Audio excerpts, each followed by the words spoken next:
encontrar com Deus Todo-Poderoso. Está com Ele. Quando nós estamos com Ele, todas as coisas podem acontecer. Abra sua Bíblia em Romanos capítulo 8. Vamos para lá. Você vai virar um doutor em Romanos capítulo 8, né? De tanto que a gente tem estudado este texto. Porquanto todos os que são guiados pelo Espírito de Deus são filhos de Deus. Quantos filhos de Deus nós temos aqui? Quem aqui é Tecnon e quem aqui é Uio? Já esqueceram, né? Tecnon é um filho simplesmente gerado. No dia em que você nasceu de novo, você é um Tecnon. Fulano está gerando um Tecnon. Fulano ganhou um Tecnon. Fulano está no hospital. O que é que ela está fazendo? Foi ganhar o Tecnon dela. É filho. E um Uio. Uio é um filho maduro. Uio é um filho em quem o pai já se reproduz. Aí é por isso que Romanos capítulo 8, versículo 14 diz que todos os uios de Deus, alguns vão dizer ruios de Deus, todos os ruios de Deus são guiados pelo Espírito de Deus. Qual é o sinal de que eu amadureci na minha caminhada com Deus? Eu estou em Romanos capítulo 8, versículo 14, pegando de onde eu parei da última vez que eu falei de Romanos. Qual é o sinal de que eu sou um filho amadurecido de Deus? É porque eu me deixo conduzir pelo Espírito Santo do Senhor. Amém? E isso nos leva a uma consciência daquilo que Jesus nos disse. Quem não se tornar como criança. Porque criança se deixa conduzir, né? Criança se deixa levar. Para onde o pai o leva, ela vai. Ela está segura. Por que ela está segura? Porque ela confia naquele que está conduzindo. Aleluia. E a criança não vai com qualquer um. Não é isso que Jesus disse? As minhas ovelhas, elas ouvem a minha voz. Mas elas não ouvem a voz do enganador. Você é uma ovelha de Jesus Cristo de Nazaré. E o que nós precisamos aprender? A ouvir. Ouvir o Senhor. A sermos guiados pelo Espírito de Deus. Porque quando nós aprendemos a ser guiados pelo Espírito de Deus, Ele nos conduz por um caminho de segurança. Ele nos conduz. Agora, irmãos, para nós aprendermos a ser guiados pelo Espírito de Deus, nós precisamos aprender a amadurecer. Por quê? Porque o caminho que o Senhor nos conduz muitas vezes contraria os caminhos da nossa mente. Ele já deixou claro quando ele falou ao profeta Jeremias: porque os meus caminhos não são os caminhos de vocês. Os meus pensamentos não são os pensamentos de vocês. E aqui existe a guerra, né? O conflito entre a minha vontade e a vontade do Senhor. Olha a alma sendo tratada. Eu estou disposto a sufocar a minha vontade pela vontade do Senhor? Será que eu estou disposto a dizer não à minha vontade quando eu me deparo com a vontade soberana de Deus e eu descubro que a vontade de Deus não encaixou com a minha? Louvado seja Deus pelas vezes que encaixa, né? Quando você descobre a vontade de Deus, você diz assim: era isso que eu queria. Que alívio. Mas na maioria das vezes ele diz: não é essa a vontade. E por que nós devemos seguir a vontade do Senhor? Não é porque Deus é um Deus sádico que gosta de nos contrariar, irmãos. Não é isso. É porque nós temos um Deus que não está preso ao tempo. Nós estamos limitados a 2 períodos de tempo. Primeiro, o limite do tempo. Segundo, limitados a 2 períodos de tempo. O passado que nós conhecemos e o presente que nós estamos vivendo. Mas e o futuro? Aí todos nós dizemos popularmente: o futuro... Já estamos dizendo, né? O futuro a Deus pertence. Se o futuro a Deus pertence, o caminho mais seguro é seguir o caminho orientado para que me conduza ao futuro por aquele a quem o futuro pertence. Se eu creio que Deus é bom, se eu creio que Deus tem o melhor para a minha vida, e eu sei e eu creio que o futuro pertence a Ele, todo mundo diz isso, então Ele vai me conduzir para um melhor lugar que possa existir no planeta. Ele sabe o que é o melhor para mim. Aí, e por que a nossa vontade não bate com a dele? Muitas vezes. Porque a nossa vontade ela é afetada pelas informações da nossa mente. Aí eu volto a tudo que eu já ensinei. Para você não se esquecer. Aquilo que eu lanço na minha memória, na minha mente, vai afetar as minhas emoções. E vai determinar as minhas escolhas. E eu estou com a mente cheia de porcaria. E eu estou com a mente cheia de informações erradas. De tudo aquilo que eu vivi. E de todo o lixo que o mundo joga na minha mente todos os dias. Que me leva a não crer em Deus. Que me leva a contrariar a vontade do Senhor. Que me leva a contrariar. Irmãos, só para vocês terem uma ideia. E eu estou falando para crente. Isso é uma mensagem para crente. Até porque eu me considero um pregador muito mais para crente do que para incrédulo. Não sou um bom evangelista. Posso ser um mestre razoável, mas não sou um evangelista. Eu estou treinando os evangelistas para ganhar as almas lá fora. Amém, irmãos? Mas nós precisamos dos mestres na igreja para poder treinar. Senão, como é que os evangelistas vão sair para fazer? Mas, irmãos, Você quer ver uma coisa? Como nossa mente está cheia de informações erradas. É só um exemplo o que eu vou dizer, tá certo? Eu não estou julgando o mérito da questão não, em si. Mas só para você ter uma ideia. Todo mundo sabe do tumulto que está acontecendo no Brasil, de tudo isso que está acontecendo na nossa nação. Mas para que filhos venham à luz é necessário que hajam dores de parto. Deus está sarando a nação brasileira. Amém, irmãos? Você já fez reforma na sua casa? Alguém aqui já fez reforma dentro de casa? Pense numa bagunça triste, né? Tem um casal aqui que passou a semana comendo na casa dos outros porque foram fazer uma cozinha na casa deles e não tinha fogão e foi a desculpa para comer na casa dos outros. Enfim, né? Às vezes você vai e quebra uma parede e destrói a casa inteira. Tem poeira em tudo quanto é canto, não é não? Pense numa bagunça, mas é necessário para que você tenha uma casa mais bonita e mais bem organizada. Nós oramos para que Deus mude a história do Brasil. A gente acha que vai vir um pozinho mágico, o pirlim-pim-pim da Emília, vai cair sobre o Brasil e o Brasil vai ficar uma nação justa, bonita e perfeita. Não, Deus vai mexer em toda a podridão e quando mexe, vai expor a sujeira. Você está doente, aí vai no hospital. Aí você toma um remédio amargo, doído, um tratamento incomodando, doloroso, sofrido, para quê? Para curar. Mas no primeiro momento parece que você está vivendo uma tortura. Aí o que você... Todo esse desconforto é o quê? É tratamento. Não é assim que a gente diz? Ah, eu estou tão ruim, tomei o remédio, estou passando mal. O que você está? Não, estou fazendo um tratamento. Ué, mas tratamento e você está desse jeito? Por quê? Porque o período de tratamento gera desconforto. E Deus está tratando com a nação brasileira. O resultado vai ser maravilhoso. Aí um irmão, que tem um cargo de autoridade na nação, disse que estava jejuando e orando. Jejuando, é crente em Jesus Cristo, da Igreja Batista. E ele, sei lá, um juiz, um procurador da República, que estava jejuando. Os crentes fizeram piada. Eu vi crente fazendo piada em redes sociais. Porque contrariou os interesses políticos desse crente. Como é que você faz piada com jejum só porque contrariou os seus interesses políticos? Ou sua visão política? Olha como a nossa mente está cheia de lixo. Entramos num campo altamente perigoso. Nós estamos tão cheios de partidarismo que nós perdemos a noção do sagrado. Nós perdemos a noção do que é santo. Olha aqui, olha a informação afetando uma emoção e levando você a uma atitude errada. Percebe?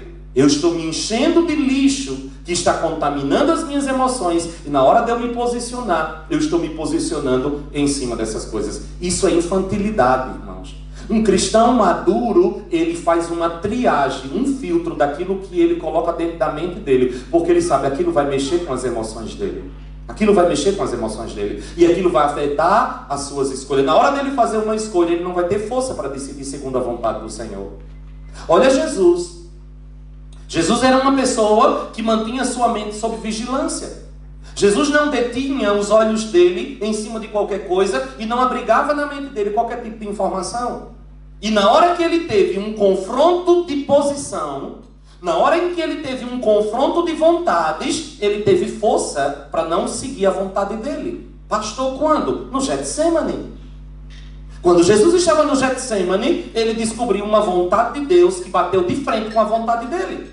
Quando Jesus tomou conhecimento de que ele seria traído, de que ele seria vendido, de que ele iria apanhar mais do que tudo e que iria subir numa cruz e morrer pelos pecados e que Deus mostrou para ele, o Pai mostrou para ele o que era o pecado e o que o pecado iria causar nele, porque ele não conhecia pecado. Vale salientar isso. A Bíblia diz: aquele que não conheceu pecado. Em Deus não há treva nenhuma. A primeira vez em que as trevas e o pecado foram apresentados ao nosso Deus foi lá no Jardim das Oliveiras, no Getsemane, quando o Pai e o autor, o escritor, transforma isso numa linguagem de um cálice. É como se o Pai tivesse colocado dentro de um cálice todo o pecado, toda a nojeira, toda a prostituição, toda a doença, toda a miséria, todas as crianças morrendo, todos os abortos, toda a pedofilia, toda a desgraça que existe no mundo, e colocasse e dissesse assim para Jesus: bebe. Foi isso que o homem conquistou com o seu pecado. Bebe. Tu queres representar essa raça? Quero. Tu queres ser o substituto deles? Quero. Pois bem, está aqui. Toda a treva, toda a miséria, todo o pecado, toda a podridão, todo o lixo, toda a doença, toda a morte, todo o massacre, está tudo aqui. Bebe. Aquele que não conheceu o pecado, aquele em quem não existia treva nenhuma, ele olha e há uma guerra dentro dele, porque ele sabia que se ele se submetesse àquilo, uma das consequências que iria causar, inédita, era uma separação dele do Pai.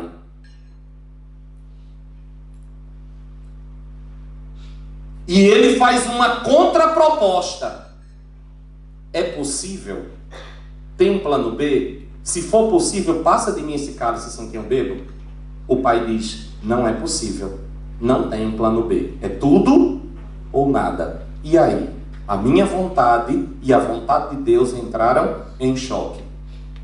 A minha escolha e a escolha de Deus não bateram. Como que eu vou agir? Eu tenho que ter umas emoções muito equilibradas. Eu tenho que estar muito curado nas minhas emoções para dizer não à minha vontade e dizer sim à vontade de Deus. Até porque a vontade de Deus é aparentemente terrível. Aí a Bíblia diz que Deus, na sua misericórdia infinita, mostrou a Jesus o fruto que causaria nele a sua obediência. A Bíblia diz, ele viu o fruto do seu penoso trabalho e alegrou-se nele. Aleluia! Deus disse assim, deixa eu aliviar aqui, dar um anestésicozinho. Se você se submeter, o resultado é que você vai conquistar para mim homens de todas as tribos, línguas, povos e raças, e levantar uma nação sacerdotal na terra. Ele viu a mim e a você, e por causa de mim e de você, ele suportou a cruz do Calvário. Que amor tão grande é esse? Mas olha o choque de vontade. Aí Paulo escreve aos Filipenses no capítulo 2, diz, tenha em você... Filipenses capítulo 2, tenha em você, não é a mesma unção. Ele não diz tenha a mesma unção, tenha a mesma autoridade. Ele diz, tenha em você o mesmo sentimento que houve em Cristo Jesus. Tenha em você o mesmo sentimento que tinha em Cristo Jesus. Mas e os meus sentimentos, eles são o resultado de quê? Das informações que eu jogo na minha mente. O goiano gosta de piqui, na sua grande maioria, porque ele foi apresentado o bendito do piqui desde cedo. Isso afetou as suas emoções, mas Deus liberta até disso. Por que vocês estão com a cara assim tão assustado que eu tenho que dar uma animada aqui no auditório? Né?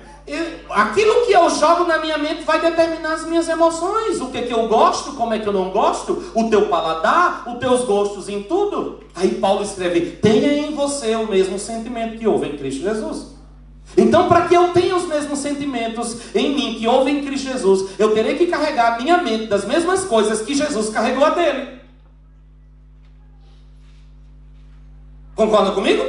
Se os meus sentimentos são resultado daquilo que eu jogo dentro da minha mente, e Paulo me desafia a ter em mim os mesmos sentimentos que teve em Cristo Jesus, eu preciso aprender com o que Jesus me enchia a sua mente para que eu tenha os mesmos sentimentos que tinha nele. E porque ele tinha esses mesmos sentimentos, ele tinha esse tipo de sentimento, ele conseguiu fazer essa escolha certa. Olha o que a Filipenses 2 diz. Tende em vós os mesmos sentimentos que houve em Cristo Jesus, que sendo Deus, olha a escolha, não usurpou para si o ser igual a Deus. Tomou a forma de homem. E como homem, humilhou-se até a morte e morte de cruz. Escolha em cima de escolha. Mas essa escolha foi o resultado de quê? Do tipo de sentimento que tinha dentro dele. E esse sentimento é resultado de quê? Do tipo de informação que ele carregava. O que ele colocava na mente dele. Aí ele diz, por causa disso, aí vem a colheita da escolha. Um sentimento, um pensamento, afeta um sentimento, determina uma decisão que produz um resultado.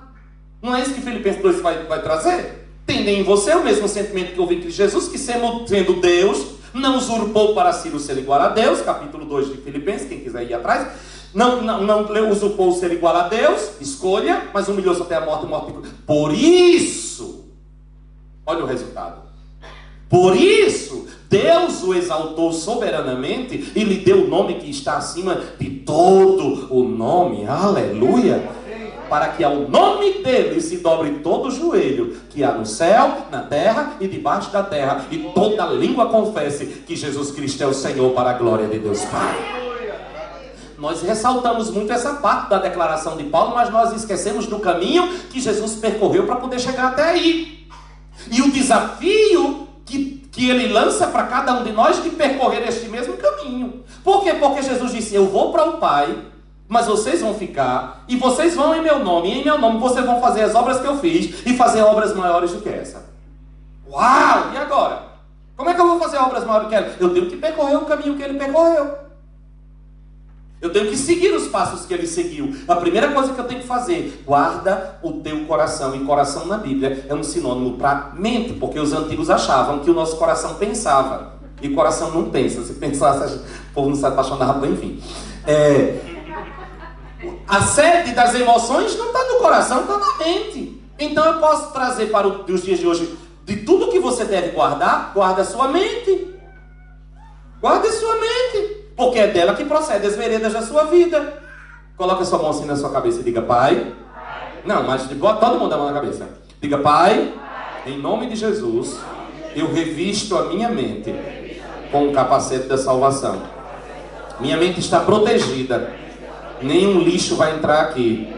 Em nome de Jesus Cristo. Paulo vai escrever em Romanos, em Efésios capítulo 6, e ele vai trazer a armadura, né? E ele diz que Deus proveu para nós um capacete. Capacete é para proteger o quê? A cabeça, mente. Amadurecimento, irmãos, vai produzir em nós atitudes que vão glorificar o nome do Senhor. Mas não é só: muda a sua atitude. Se você não mudar, não seguir todo este processo, aí você vai dizer: eu sou um uio, eu sou um filho amadurecido do Senhor. Fazendo escolhas que trazem consequências, fazendo escolhas de acordo com a vontade do Senhor. Eu não sou movido pelos meus instintos, eu não sou movido pelo aquilo que me apresenta diante dos meus olhos. Eu tenho valores que me governam, eu tenho princípios que me governam. Quer eu esteja no Brasil, quer eu esteja na Inglaterra, ou nos cafundó do Juda, aonde eu estiver, os princípios e valores da palavra de Deus determinam as escolhas que eu faço para a minha vida. Tem gente que está no Brasil, é crente, que é uma beleza. Quando chega aqui, na Inglaterra é diferente. Deus mudou e os valores de Deus mudaram. Que conversa é essa? Você nunca se encontrou com Jesus de Nazaré, meu irmão. Ou você conheceu aquele Jesus que o povo diz que é brasileiro. Não, eu estou falando do Jesus da Bíblia. Ele não mudou não, viu? Ele é o mesmo. O Deus de lá é o Deus de aqui. E os valores que governavam você lá, governam você aqui. E o que era pecado lá é pecado aqui. E o que Deus condenava lá, Deus condena aqui. São os valores de Deus. Isso é amadurecimento. Isso é amadurecimento. Amadurecimento não tem nada a ver com frieza espiritual. Você vê alguém se derramando diante do Senhor, em lágrimas, em adoração. Aí alguém olha lá assim: é porque é um crente novo. Pois que permaneça novo para sempre, em nome de Jesus Cristo. Quanto mais você se amadurece em Deus, quanto mais você cresce em Deus, mais sensível você fica a Ele. E esse amadurecimento que gera técnicos e profissionais da fé, eu estou longe dele, não quero ele para mim não. Se ser um crente maduro é virar um pinguim em cima de um púlpito gelado, que não tem mais sensibilidade para a palavra de Deus nem para a sua presença, estou fora dele. Fazer igual aquele canção, né? Quero ser como uma criança. Não é? Eu quero lá esse negócio meio horroroso. Às vezes eu vou ver algumas coisas nos Facebook, no YouTube da vida, aí tem um pregador pregando lá, se esguelando. Aí tem aquelas igrejas que botam aquele bando de gente aqui atrás, né? Aí tem um mexendo no celular, tem outro bocejando, tem outro olhando para o infinito, o povo se derramando e os ditos sacerdotes, o clero, gelado que chega. Eu digo: que horror! Homem, não grava essa marmota não, que isso é uma vergonha. Aí, agora aquele gelo é só até você entregar o microfone a ele. Entrega o microfone. Aí, o poder de Deus está aqui. Tenha vergonha na sua cara, seu ator, seu fingido. Está sentindo nada, pura encenação para mexer com as emoções do povo. Não, meu irmão, isso fique longe da nossa vida em nome de Jesus Cristo de Nazaré. É por isso que eu nem gosto, nem me boto em cima de coisa que eu não vou ficar adorando a Deus olhando para a cara de ninguém. Eu choro, eu me escabelo, eu cuspo em todo mundo, eu não estou nem aí. Conversa é essa? Pastor, e eu não sou novo não, viu? Nem convertido, nem de idade. Não, irmãos, nós temos que aprender o seguinte: quanto mais maduro eu sou, quanto mais eu cresço em Deus, mais eu me apaixono por Jesus Cristo de Nazaré. Aí isso é o verdadeiro amadurecimento. É um caminho inverso, né? É um caminho inverso daquilo que o mundo nos apresenta. Você se torna sensível à voz dele. Você se torna sensível ao Espírito Santo, né? Você está andando e o Espírito te conduzindo. Você vai andando e ele vai dando os passos que você vai ter que dar. Aleluia! E aí quando Deus diz, toma aquela atitude, tuas emoções estão protegidas. Aí sabe o que é que acontece? Você cria uma couraça sobre você. Quando vem as setas do inimigo, você tem um escudo para proteger as suas emoções.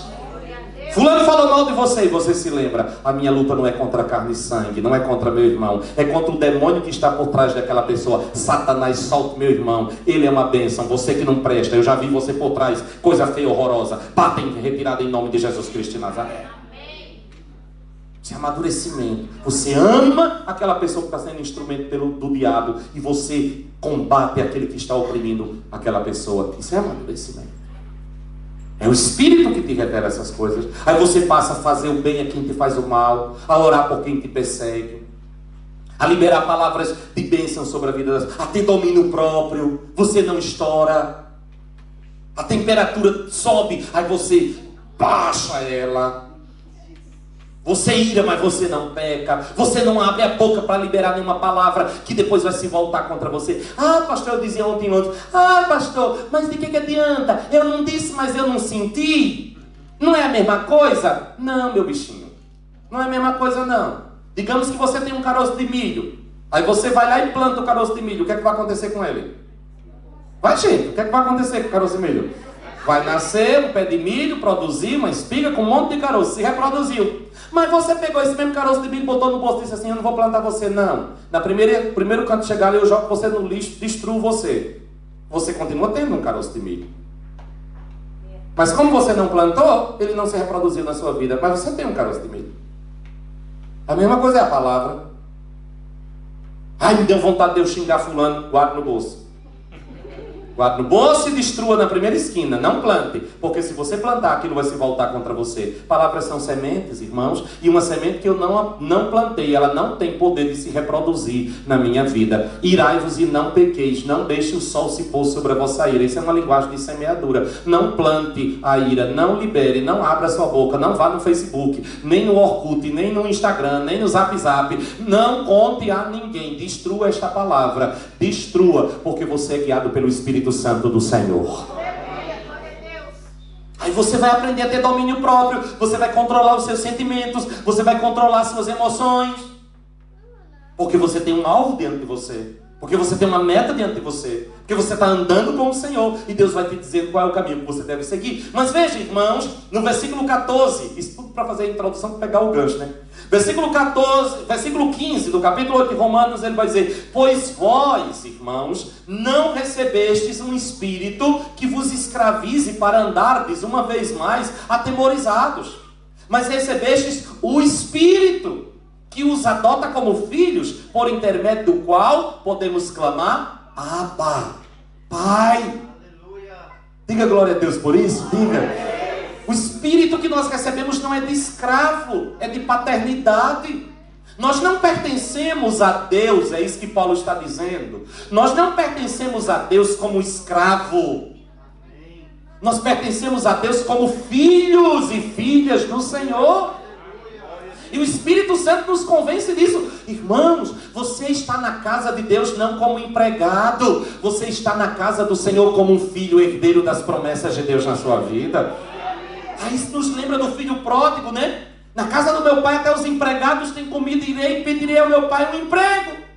Olha que besteira. Levantar-me e irei ao meu pai e diria: pai, eu pequei contra o céu e diante de ti não sou digno de ser chamado teu filho. Me recebe como um empregado. A gente às vezes recebe, vem com essa ideia besta na cabeça, né? Ai, eu quero ser pelo menos. Não! Aí você chega, ele chegou e disse para o pai: pai, pequei contra o céu diante de ti, não sou digno de ser chamado teu filho. Me recebe como um empregado. O pai diz: deixa de ser bobo, que eu já estava esperando tu chegar, menino. A roupa já está pronta, o anel já está do teu tamanho, o sapato cabe direitinho nos teus pés. Não é sapato de defunto que não cabe, nem aquele terno velho bagunçado, não. É o teu no tamanho exato, e o novilho já está cevado. Eu tenho uma festa esperando por você. Aleluia. Aleluia, irmãos. E quando o irmão vem rabugento, que a gente, né, é a nossa parte muitas vezes, o rabugento chega e me diz, tá na tua casa, todo esse tempo tu nunca me desse nenhum bode. Essa síndrome de bode é uma tristeza, meu. Não é? Fedendo a bode no meio da igreja. Nem me desse um bode para você comemorar com meu amigo. O pai vai dar um clique nesse menino. Dá um clique. Os religiosos que estão na igreja. Nasci na igreja, grande coisa. Eu nasci em casa numa rede. Enfim. E fulano chegou agora. E tem tempo de casa, pelo amor de Jesus Cristo, meu irmão. Deixa de besteira. E o pai vai dizer assim, meu filho, deixa eu dizer um negócio para você. Você realmente tem estado comigo todo esse tempo. Só que você não percebeu uma coisa. Tudo que é meu é seu. Vou dizer de novo, porque só o André entendeu. Você tem estado comigo todo esse tempo e você não descobriu a maior verdade. Tudo que é meu é seu, meu filho. Está esperando que eu lhe dê um bode? Não é assim que a gente vive. Deitado em berço esplêndido ao som do mar e à luz do céu profundo. Esperando que Deus um dia saia do trono ou caia um bode de biscoito do céu para a gente fazer um churrasquinho sofrido na laje de casa. E o pai olhando e dizendo assim, olha, sofrendo de graça. Tudo que é meu é dele. Aleluia. Você está na casa do pai, tudo que é meu é seu. Mas esse teu irmão, olha aqui a dificuldade de trazer na consciência dele. Teu irmão, viu? Nem empregado de casa não, esse teu irmão, que é meu filho, estava morto. Morto é separação.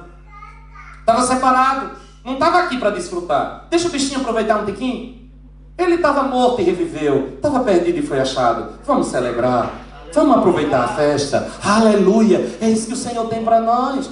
Filho. E o Espírito Santo quer convencer a mim e a você desta verdade. Você é filho de Deus. E Paulo vai dizer, se nós somos filhos, nós somos herdeiros. Co-herdeiro de Deus e co-herdeiros com Cristo Jesus. Co-herdeiro é aquele que herda junto. Jesus é o primogênito entre muitos irmãos. Irmãos, nós precisamos entender esta verdade. Nós somos herdeiros do Deus Todo-Poderoso.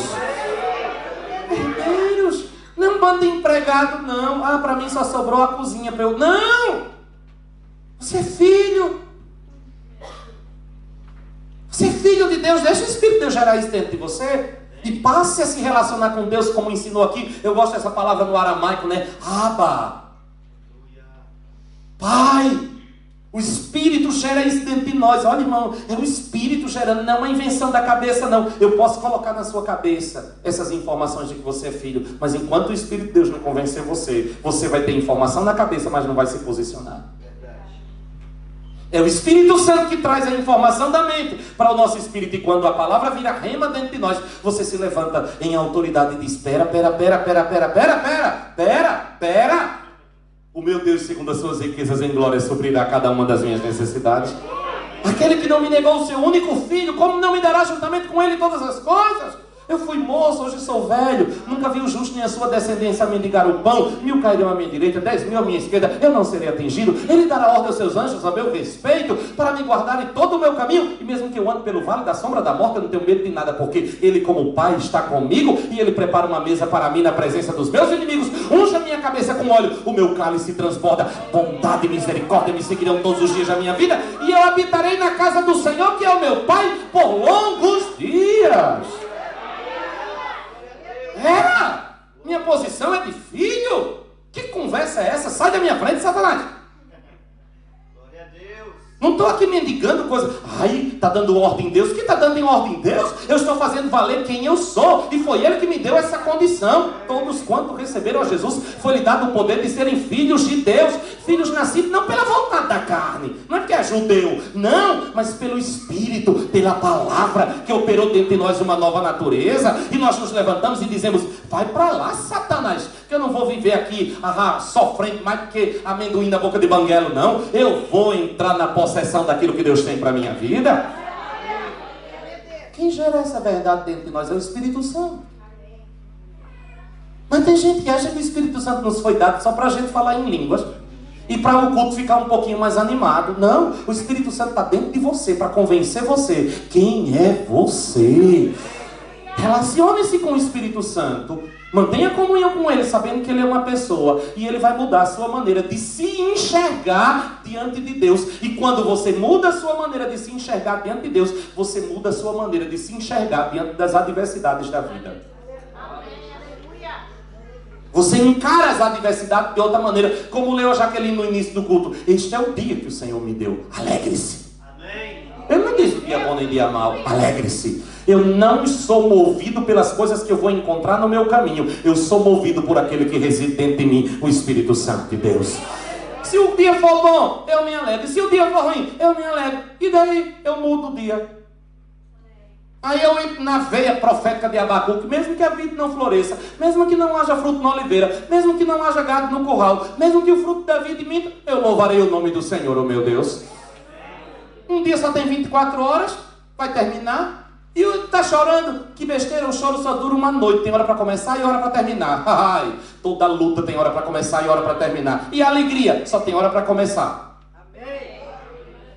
A alegria é um tipo de festa que Deus só marca o início, mas não marca o final. O choro dura uma noite. Noite tem início e fim. E a alegria vem ao amanhecer. E vai até que hora? Não diz. Glória a Deus, aleluia. Toda obra do diabo contra nós tem hora para começar e hora para terminar. Tem limite. Você sabia que Satanás não está livre para fazer na nossa vida, para fazer a nossa volta o que ele quer? Não, ele tem limites. E esses limites foram estabelecidos pelo Deus Todo-Poderoso. Você é filho de Deus. O Espírito Santo tem que convencer isso na gente. Você é filho de Deus. Você é filho de Deus. O problema é que botaram na cabeça da gente, né, que todo mundo é. Aí virou na baciada. Aí você vê o povo vivendo de tudo quanto é jeito. Ai, mas todo mundo não é filho de Deus. Filho é aquele que tem a natureza do pai, meu bichinho. É a mesma coisa de vocês achar que só porque você é casado e potencialmente pode ser pai e tem um menino em casa, que todos os meninos da rua são seus. Mas não é tudo menino? Tá lá, você vai buscar o seu filho na escola, vem 100. É tudo teu? Inácio, que teve 18. É tudo teu? Não, só é teu o que tu gerou. Mas não é tudo menino? É, mas só um carrega a tua vida. Só um carrega a tua natureza. Então esse é teu. Ah, mas não tem 7 bilhões de criaturas neste mundo? Tem! Aí Deus olha lá e diz assim, é tudo dele? Não! Só é dele aquele que carrega a vida dele, a natureza dele. Todos quanto receberam a Jesus como Senhor da sua vida. Aí você passa a se enxergar de maneira diferente. Não é melhor nem pior do que ninguém. Porque o menino na escola, chegou meu pai, eu sou melhor do que você, porque chegou meu pai. Não, o outro vai chegar o pai também. É igual ao do mundo. Chegou o teu pai, Deus, Yahvé, o Todo-Poderoso. E dos outros, vai chegar o pai também, o diabo. Não, o que a Bíblia diz é porque a gente tem medo, né? A Bíblia diz, Jesus que disse, o pai de vocês é o diabo. Mas todo mundo tem pai. Mas você tem que guardar dentro de você essa consciência e pedir ao Senhor, revela-me que eu sou filho teu. Tira o véu dos meus olhos, Senhor. Tira o véu dos meus olhos, porque aí eu vou me posicionar como filho e não como um bastardo empregado dentro de casa. Eu sou filho do Senhor. Eu sou filho do Senhor. É o Espírito. Ai, irmãos, um dia não é uma vontade de pegar e injetar isso dentro de todo mundo. É o Espírito que gera isso em nós. É o Espírito. Eu sou filho de Deus. Aí você imagina tudo que consiste, que está por trás disso: herança, proteção, provisão, cuidado. Ai, aleluia. Eu estou numa posição mais privilegiada do que a de Abraão. E olha que eu babo quando Deus chega para Abraão e diz: Abraão, eu sou o teu escudo. Para alguém tocar em tu, tem que tocar primeiro em mim. E a Bíblia diz: o que é que Abraão era de Deus? Arrabe, amigo de Deus. E eu sou filho. Se paiinho protege o amigo dele desse jeito, imagina eu que sou filho. Diga aí se não é litoral um negócio desse. Aí a gente trata isso com leviandade. Por quê? Porque enfiaram na nossa cabeça que filho é todo mundo. E ainda a gente vem de uma herança cristã horrorosa, que diz que para você ser filho, você tem que, quando é pequenininho, ir lá na igreja, aí o padre joga um pouquinho de água na tua cabeça, um pouquinho de sal na boca, na fé do padrinho, bota uma vela na tua mão, pronto, virou filho, porque foi batizado. Que horror! Porque senão é pagão. Aí todo mundo é filho. Aí um negócio velho, um filho sem sal, uns filhos que do pai não tem nada. Não. Ele disse, ele nos deu o Espírito para trazer esta realidade ao nosso coração. Eu sou filho de Deus. Eu sou filho de Deus. Peça isso, Espírito Santo, nesta tarde. Tira o véu dos meus olhos. Remove de mim, Senhor, essa cegueira. Eu não quero viver como, na mente como um filho e nas minhas atitudes como um bastardo. Que diante das adversidades da minha vida eu possa ter essa revelação dentro de mim, de que eu sou filho do Senhor. Eu tenho um pai que cuida de mim, um pai que me protege, Feche os olhos. Curva a sua cabeça. Repita após mim, diga: Pai, em nome de Jesus, eu quero declarar nesta tarde, com os meus lábios, que Jesus de Nazaré, na cruz do Calvário, assumiu a minha condição de pecador, tornou-se o que eu era, para que eu me torne o que Ele era. Ele era Filho de Deus. E eu aceito esta troca. E hoje eu quero declarar: Jesus, Tu és o meu Senhor. Tu és o meu Salvador. Tu me salvaste da minha condição de filho do pecado, de filho da ira, de filho do diabo, e me tornaste filho de Deus. Eu aceito. E eu confesso, eu publico que eu aceito. Por isso eu declaro: eu sou filho de Deus. Eu tenho a vida de Deus em meu interior. Espírito Santo, tira o véu dos meus olhos, para que isso não seja apenas uma informação, mas uma revelação que me posicione diante de Deus, diante das circunstâncias, e que eu saiba em meu espírito de que Pai cuida, Pai protege, Pai provê em todas as ocasiões. Eu tenho um Pai, e Yahvé é o meu Pai, em nome de Jesus. Aleluia. Dê um aplauso ao Senhor. Fique de pé.